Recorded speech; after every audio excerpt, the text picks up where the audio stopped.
Hey, my name is Mark Quimby. I'm the Director of Training and Quality Assurance for Security Engineers Incorporated, which is a high-end private security firm based in Birmingham, Alabama.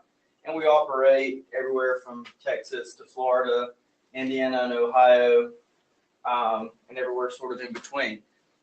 And I want to talk a little bit today about what I consider to be the 5 keys to success.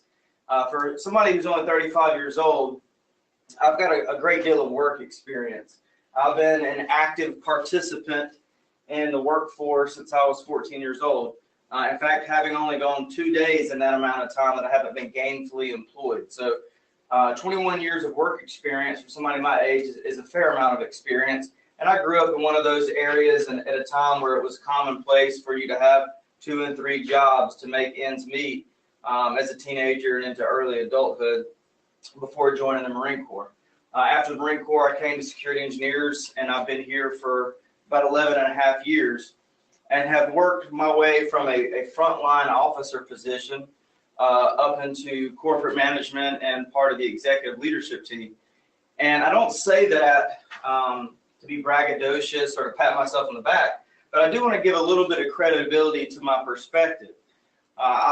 You'll find that as you lead and deal with millennials, people that are just behind the generation I'm a part of, I think I missed being a millennial by about 3 months, so, and I'm holding tight to that. But you'll learn as you deal with these folks that it's rare to have somebody invest the kind of time, sweat equity, if you will, to joining a firm, a company, an organization, and intentionally clawing their way up the chain of command.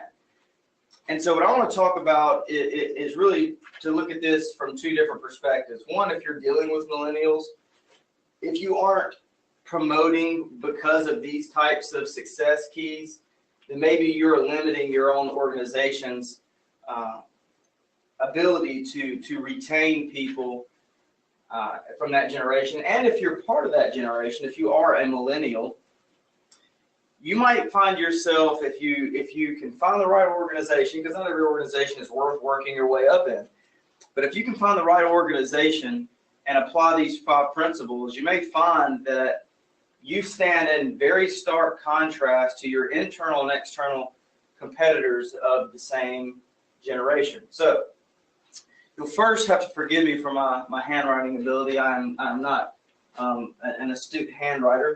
But hopefully I'll make this clear enough that you can see it. So I consider these the 5 keys to success. My personal opinion, if you devote yourself to these 5 things and you do not become successful at the organization, firm, company that you work for, it's not a company worth working for. Now, there are exceptions to that. If the next promotion, if the next key, the next step towards what you consider success requires a certain degree or anything like that, something that you have to go and invest externally to these 5 things, then that would be one of those exceptions. But if you've done everything you can do and you've applied these 5 principles to your work ethic and you're not becoming successful or you don't see a light at the end of the tunnel, then you may be investing your time in the wrong place. So, and conversely, if you are an organization who looks to promote from within, and these aren't the 5 things you're really looking hard at, you might want to reevaluate your processes. So, number 1, key to success, listen more than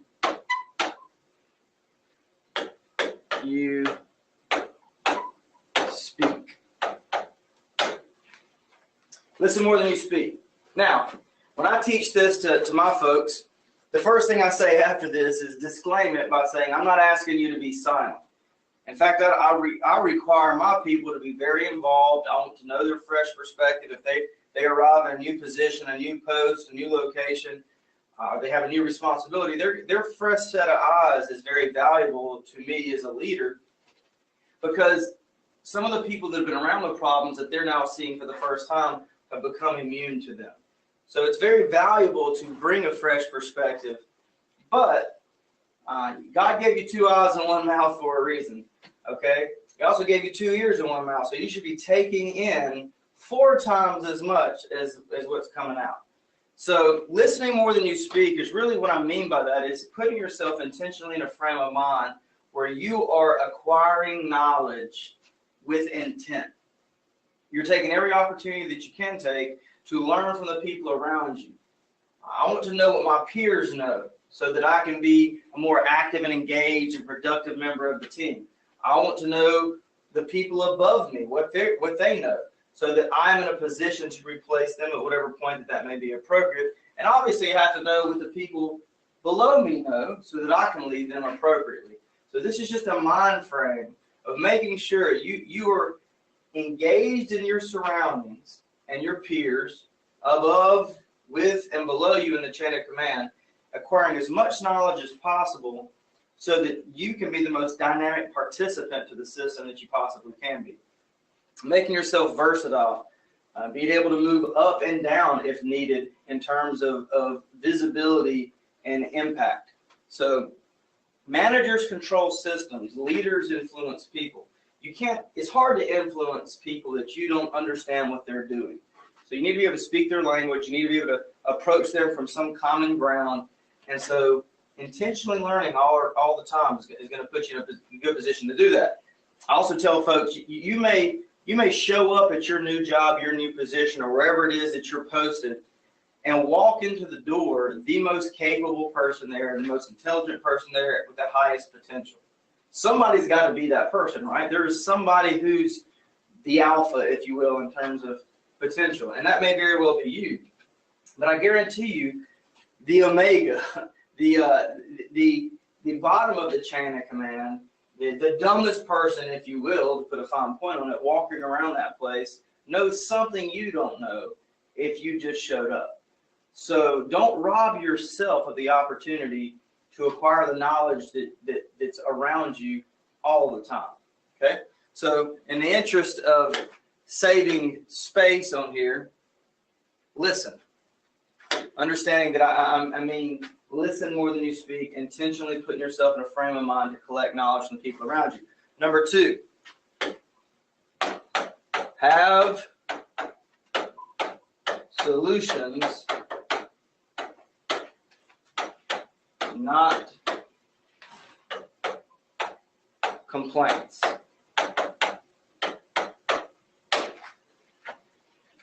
It's going to be really hard for me not to get on a soapbox on this one, okay? And the reason why is we seem to live in a culture, society, a time frame. This is being recorded in December, late December 2017. And if you've got the news and you turn it on, pretty much all you see is the propagation of the victim mentality. It's what people buy. It's consumer driven. It's market driven.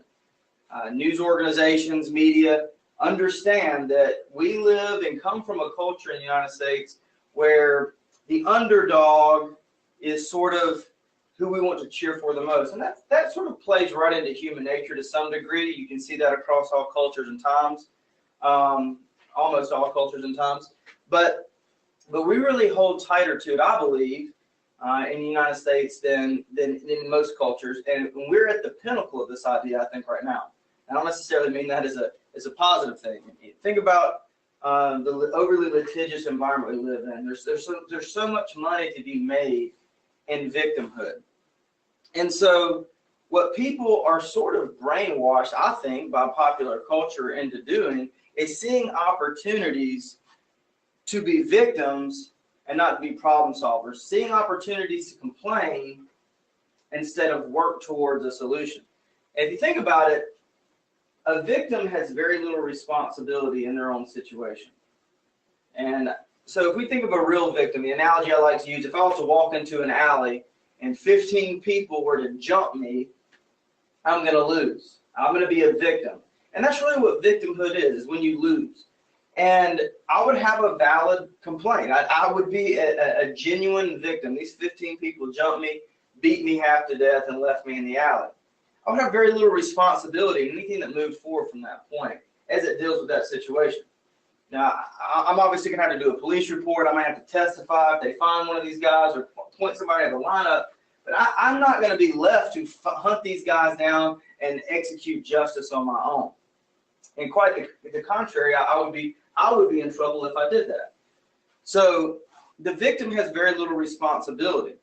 Something I believe in our culture that we, as Western culture, in this era, value more maybe than any other time in history, are money for very little. I'm not saying money for nothing, but money for very little. We value that. Every society has valued monetary or material things to some degree. But we add an extra value, especially people of my generation and younger. We seem to add extra value if you can obtain whatever material thing that you're obtaining without a lot of work on your part. If you listen to the mainstream music and certainly hip hop culture and stuff like that, and even in country songs, I mean, it spans across all genres.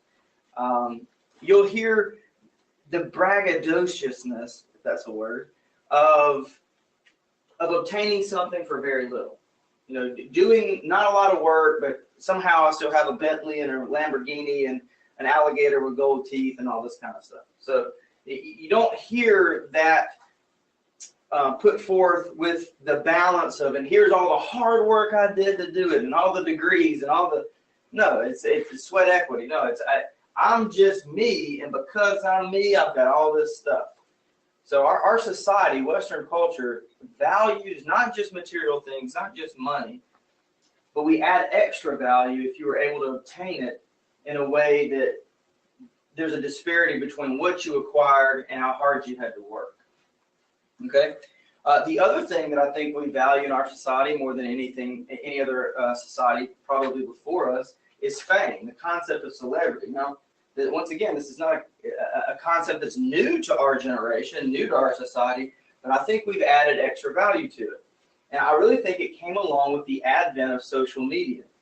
I mean, every time I go to a restaurant, everybody in the restaurant's taking a picture of their dessert. And I just want to run over there and eat that cheesecake, or taking a picture of their steak. You know, eat your steak before it gets cold. Why are you taking pictures of it? And I sort of say that tongue in cheek. We've probably all taken a picture of food at some point because it was so pretty or plated well that we wanted to share it with somebody. But it's this idea, that this delusion really, that other people really care about what your food looks like.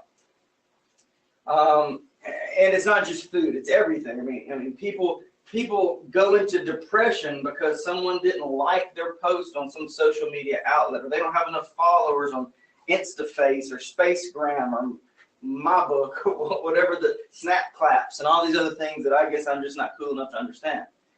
And it's this concept of celebrity that we value celebrity for whatever reason. I mean, can anybody tell me why Kim Kardashian is famous? I certainly don't understand why she's famous. And there's a bunch of people that I could add to that list. We've created a culture where you can obtain celebrity without any specific skill set or talent. We put people on platforms seemingly just because, and it's a self-fulfilling prophecy. They're famous because they're famous, but they're famous because they're famous. And so we keep giving them fame because they're already famous. And then we provide these social media outlets that lets us get our 15 minutes of fame. And I'm going down this long rabbit hole talking about have solutions, not complaints, because of that culture where we value money for very little and fame, our little 15 minutes of fame. Well, what does victimhood get you? In our overly litigious society, it gets you money for very little. Remember, not much is required of the victim. You know, I grabbed my shoulder after a motorcycle wreck, and I call the local ambulance chasing lawyer, and I walk away with 15 grand or 20 grand or whatever that policy covered. Short what I have to pay the lawyer, legal fees. So really nothing required for me but to pretend my shoulder was probably hurt a little more than it was. And everybody's patting me on the back. Oh, look at you. Oh, I'm going to get on the billboard with my lawyer holding this big old check. You know? And so when you turn on the news, what do you see? You see victim mentality, victim culture. The same things that people of my generation, especially those older than me, would have avoided attention for, getting beat up in an alley. People are lining up to have the opportunity to be a victim and wearing that badge with honor. And they'll sacrifice their self-dignity, self-respect, respect of their peers, the illusion or if you will, of professionalism to others. They'll burn bridges. It almost sacrifice anything for that 15 minutes of fame or something for nothing. I mean, I can't tell you how many times I've seen a low-ranking employee lose a really good job over some legal issue that was full of crap, just to walk away with $3,000 from the EEOC, and they just lost a job that was going to pay them another $30,000 to the end of the year. I mean, it baffles my mind, but it is a distinct part of our culture. So what I would encourage you to do is to stand in contrast to that. Don't be a complainer. Very few people ever whine their way to the top. You may whine your way through a battle, but nobody wins a war with tears. Don't try to whine your way to the top. Don't cry your way to success. When you see a problem, don't perch up on it like a parrot on a pirate's shoulder and repeat the problem. Right, there's a problem. Right. Everybody sees the problem. What are we looking for? We got a flock of parrots out there talking about what's not fair, what's not right, and everybody's just sitting back waiting for somebody to stand tall and say, here's a solution. I tell my people all the time, I would rather have an invalid solution from you than a valid complaint. I'd rather you come to me with a solution to a problem that I know on its face is going to fail miserably, but I still have the respect that you tried, then you bring me a legitimate problem. Okay?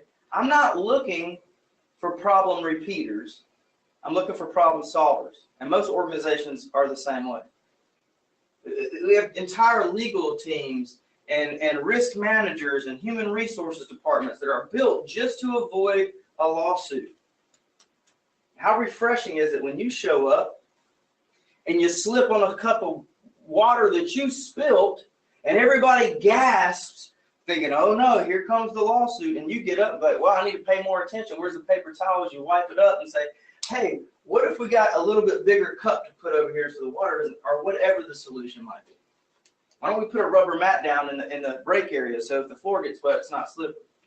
Stand in contrast. You may have to walk past easily won battles, but who cares about that if you win the war, if you obtain success? Don't be a problem repeater. Be a problem solver. Most good leaders, in fact, all good leaders, would rather have your invalid solution than a valid complaint. Once again, in the interest of saving space, I'm just going to leave it up, have solutions. All right, number 3, work hard. This should not be a difficult one. This is not even one I should have to put on the screen, but I'm going to do it anyway. Work hard. Well, what does that mean? It depends on your industry. It depends on your job. You ask most people, what do you think about a thief? And this is just the phrase I hear when I teach classes. I hate a thief. That's what I hear. I can't stand a thief. All right, everybody says that when you ask them the question. We forget sometimes that every penny that goes to my paycheck comes out of someone else's. Society has done a good job, media has done a good job of creating this illusion that companies, businesses, firms, organizations are these inanimate, intangible entities that are just almost mechanical. And we forget the humanity that's ingrained in that.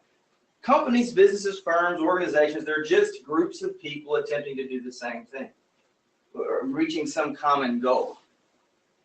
So when I agree to take a job to do these things for this amount of time, and they're going to pay me this, and I'm going to do those things, that's a fair free market exchange. That's an agreement. That's a contract, if you will. The moment I don't do those things, and yet that same money goes to my paycheck, I am a thief. That same thing that everybody seems to say they can't stand. I'm in breach of the contract, and it may not be a legitimate contract that's drafted up and notarized and signed, but it's a contract of sorts. I don't want to be a thief. I want to work hard, not just go to work. I'm not talking about this as the GPS coordinates. I'm talking about it as a verb. Work hard. From the moment I step onto my responsibility to I step off of my responsibility, I'm going to treat that position, that responsibility, whatever's required of me, as though I own it. You know, nobody drives a rental car the same way they drive their own vehicle. I'm not going to pretend I'm renting the responsibility. I'm owning it. It's my responsibility. The most valuable thing you have in your life is your time. It's the one thing that people want more of on their deathbed. Nobody wants a different car on their deathbed. Nobody wants a nicer house, and more jewelry, fancier clothes. Everybody wants more time. It's the only commodity you have that is absolutely non-renewable.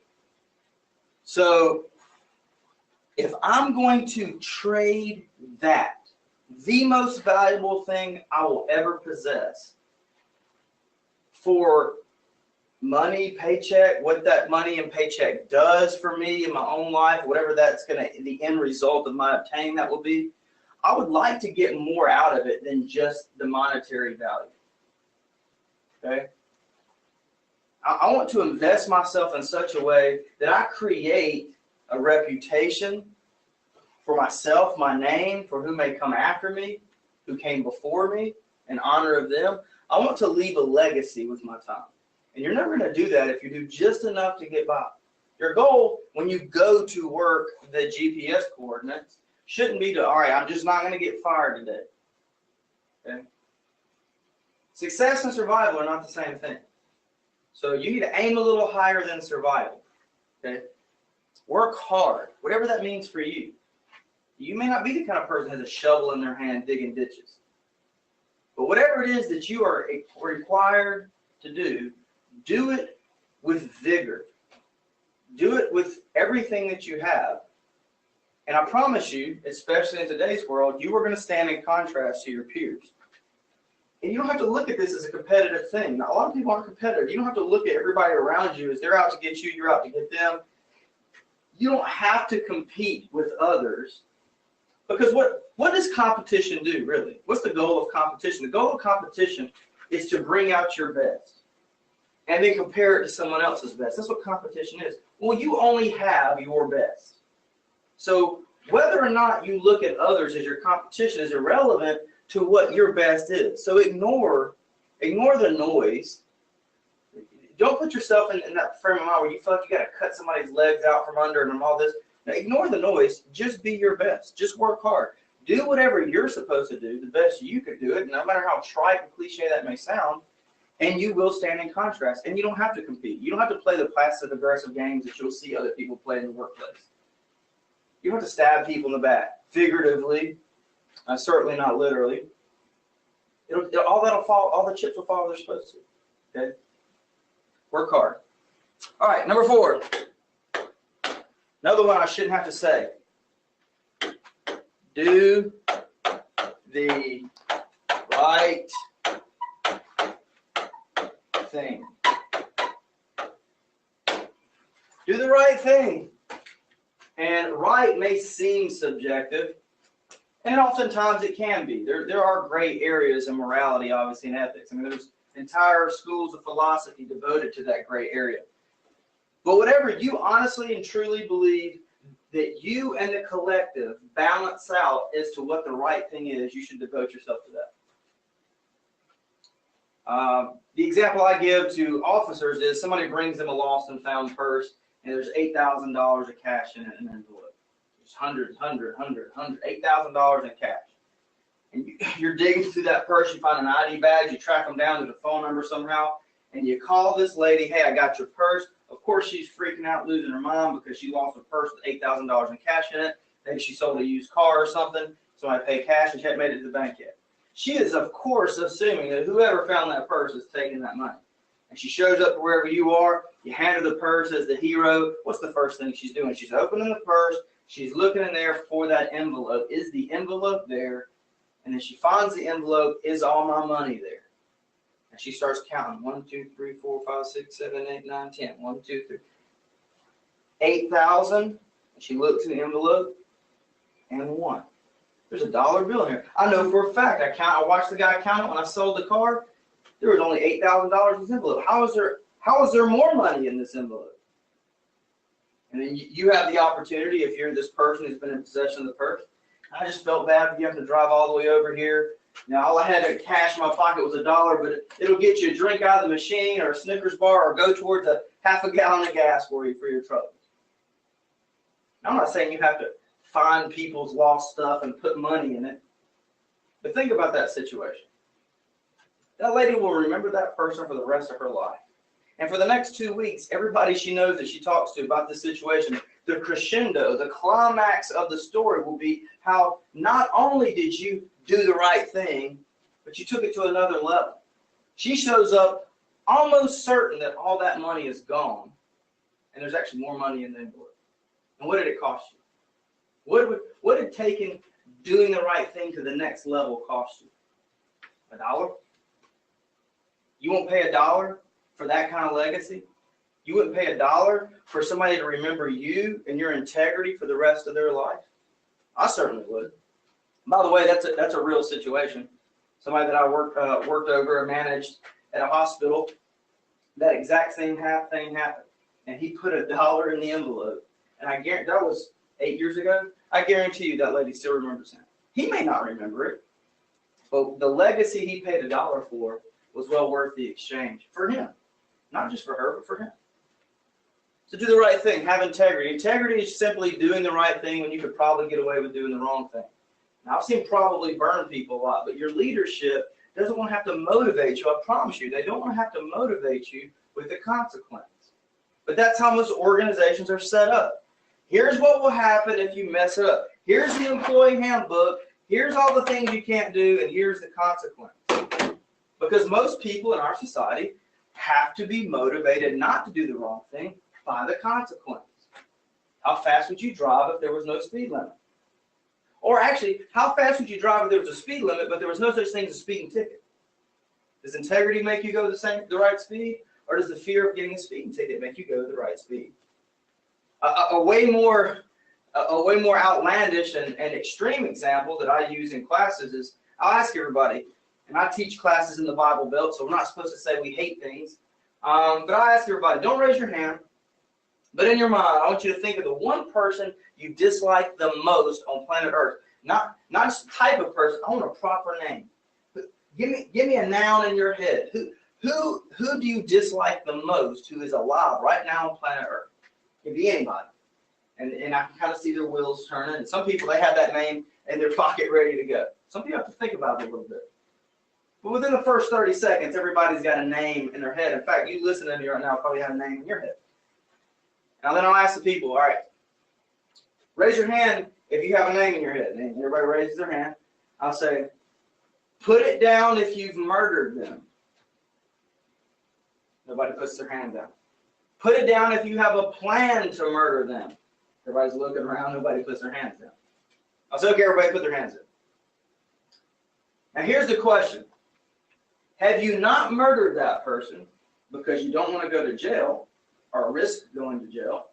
Or have you not murdered them because you know that in spite of whatever reason that you dislike them so much, it doesn't deserve their death.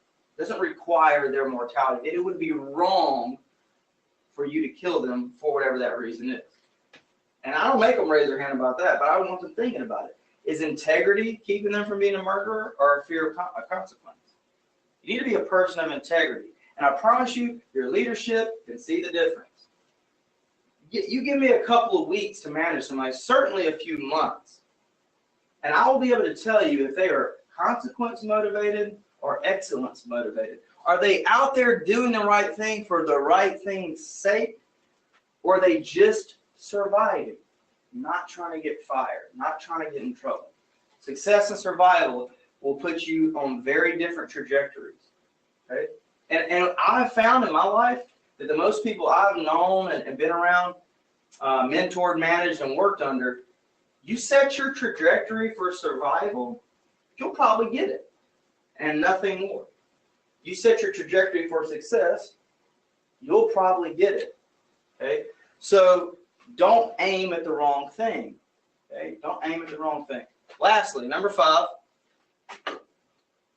And this is where we get into my character flaws. The first 4 come fairly easily from me. I was raised the right way, around the right people, and molded by companies like the one I work for now, the Marine Corps for sure. And I feel like the first 4 come pretty naturally for me. But we ain't cousins. I don't know about you on this first 4. I hope you've got them in place.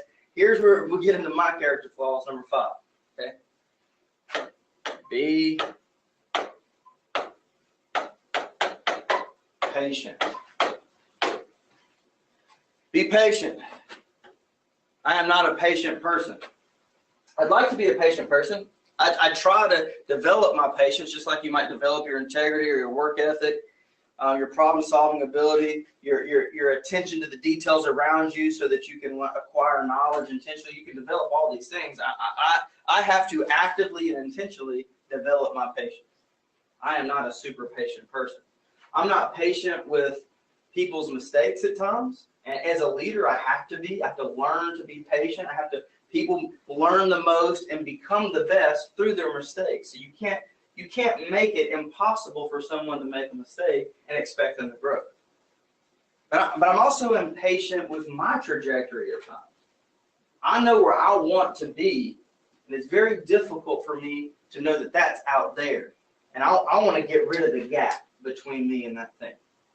Now if you're applying these 5 things at your organization, your firm, your job, whatever it is that you're seeking success in, here's where you have to really, really devote some thought. How much patience required is too much patience? Because there is a line there. I told you before I ever got started on this that not every company, not every organization is worth your time and investment. That's just the truth. There are bad companies out there. How do you know when enough patience is enough patience? For me, when I started with security engineers, I was going from being a sergeant in the Marine Corps, 4 times deployed, 2 full combat tours, non-commissioned officer in charge of all the explosive and ammunition in my unit, non-commissioned officer in charge of all the weaponry in my unit. I was a platoon leader, and I mean, lots of responsibility. Suffice it to say, for a 23-year-old kid, basically, I hate to say kid now, looking back on what I was doing, but when I see 23-year-olds running around, oftentimes I feel like they're kids. But as a 23-year-old young man, I had a ton of responsibility. And I walked out of that world into the private sector and was given, for me, in my perspective, a menial task. The job that I was now required to do, for probably a third of the money that I had been making, was, I mean, in my perspective, a monkey could have done that job. And it was mostly due to the contrast, the disparity between where I had just been and what I was now doing. And I was less than a month, from each one of those things. I was 2 or 3 weeks away from one responsibility to the next responsibility. And I felt like I was going backwards, but I saw the light at the end of the tunnel. I saw it as a place to dig in and just plant roots and aim up the chain of command.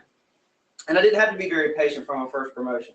I went from that frontline officer level position to a site supervisor over where I was working, and then immediately the project manager and director of security for a very large high-end medical facility, the Kirkland Clinic at UAB Hospital. And I ran the entire security department within 7 months. So it didn't require a lot of patience. I mean, I remember thinking, wow, like, okay, this is going to work like I thought it was. I'm going to claw my way up the chain of command. Who knows where I'll be in a few years? I'll tell you where I was in a few years. I was the director of security for the Kirkland Clinic. In fact, I was the director of security for the Kirkland Clinic for 6.5 years. And for some of you out there who have a little bit more gray in your beard than I do, 6.5 years isn't a long time to have a position. But for me, up until that point, the longest job I'd ever had was the Marine Corps. I've been working for very long, but the longest time I'd ever worked at one place was the Marine Corps. That was 4 years, active duty. And I went from a recruit in boot camp to a sergeant in 3 years. And a job, frankly, in the Marine Corps, that's very hard to do. I was in the right place at the right time, around good people, and had the benefit, if you will, of a lot of combat deployments, and had some meritorious promotion, was able to pull off being a 3.25-year sergeant as an explosive tech in the Marine Corps. And ammunition tech and explosive tech in the Marine Corps. And that experience taught me that you could really climb high in a short amount of time. And then I get to the civilian sector, and that same thing happens again. I start out, boom, 7 months later, I'm a salary person in the field, with a 20-person department under me, making life safety decisions every single day, working with risk management for a nationally recognized trauma center connected outpatient clinic with UAB Hospital, getting involved as the president of the UAB Police Department's Campus Watch program. I was sitting on all kind of committees and boards. It didn't have anything to do with security. I just became absorbed into hospital management there. And I sat there, and I sat there, and I sat there, and 6.5 years went by, and I'm thinking, wow, in 4 years, I went from a recruit to a sergeant. I've had the same position for 6.5 years, and it was really pulling hard on my patience. But what kept me there, what kept me knowing that this is still not too much patience required, is I could still see a light at the end of the tunnel. There was still a carrot dangling. I still knew that I wasn't at my max here. That I was a promotable person in an organization that was willing to promote me. There just wasn't anywhere to go yet.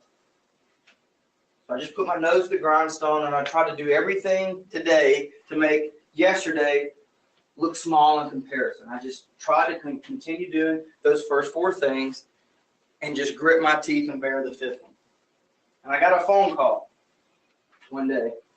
Said, hey, Mark, you want to come to the corporate office and take over the training department, shoot guns, pepper spray people, teach folks how to fight? I'm thinking, those are my spiritual gifts. Of course I'll do that. And I got what you might consider the job of my dreams. And did that for 4.5 years. And then just here this month, got promoted from the manager of training to the director of training and quality assurance for our firm, our whole firm. That's 1,500 people.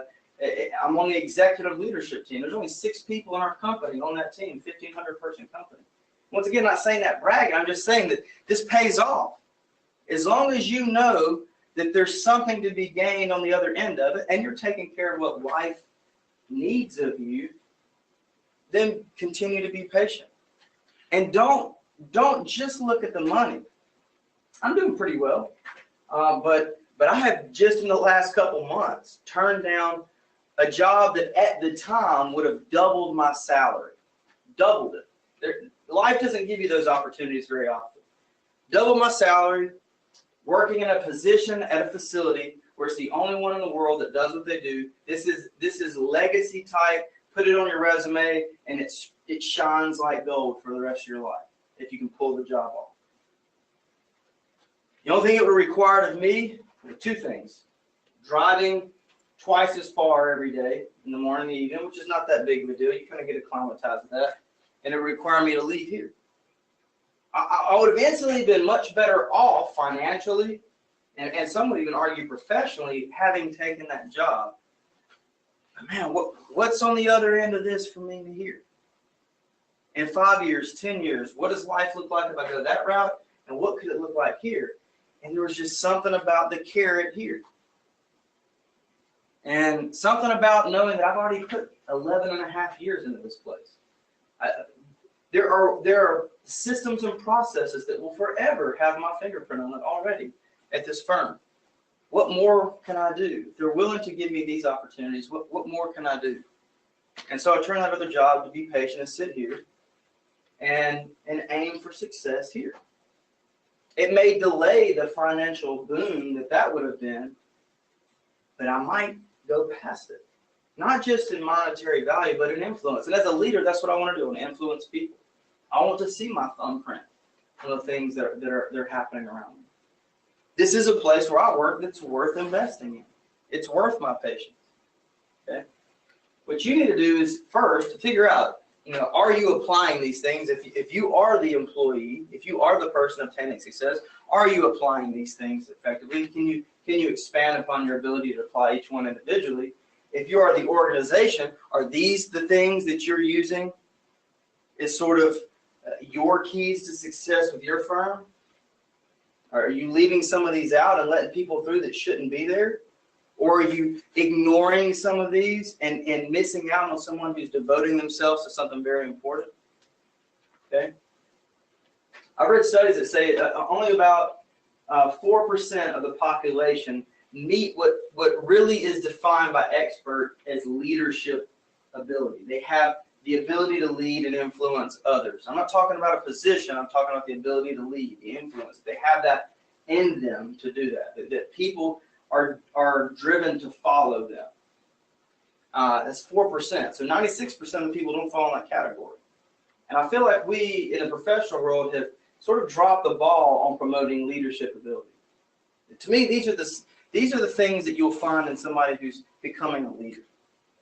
We need to get better at promoting leaders.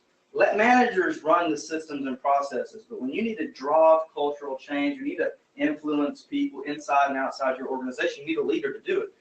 And studies are saying there's only 4% of the people out there that are walking around day in and day out with that ability.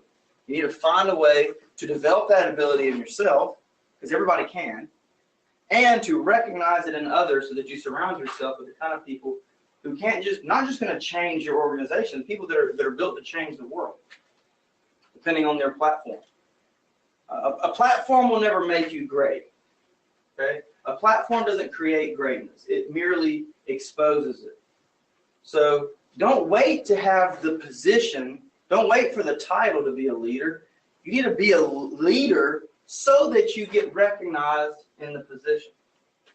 So I hope you got something out of this. I hope it wasn't too long-winded and drawn out, but I have gone from very humble roots to certainly on the trajectory for success, and by most people's definition, I'm into success and just seeing how far in the clouds I can get. From, like I said, very, very, very humble roots. So if these have worked for me, a knucklehead like me from Lauderdale County, Mississippi, certainly they'll work for you. And if they don't work for you and you know you're locking these down correctly, you're probably investing your time in a place that doesn't deserve it.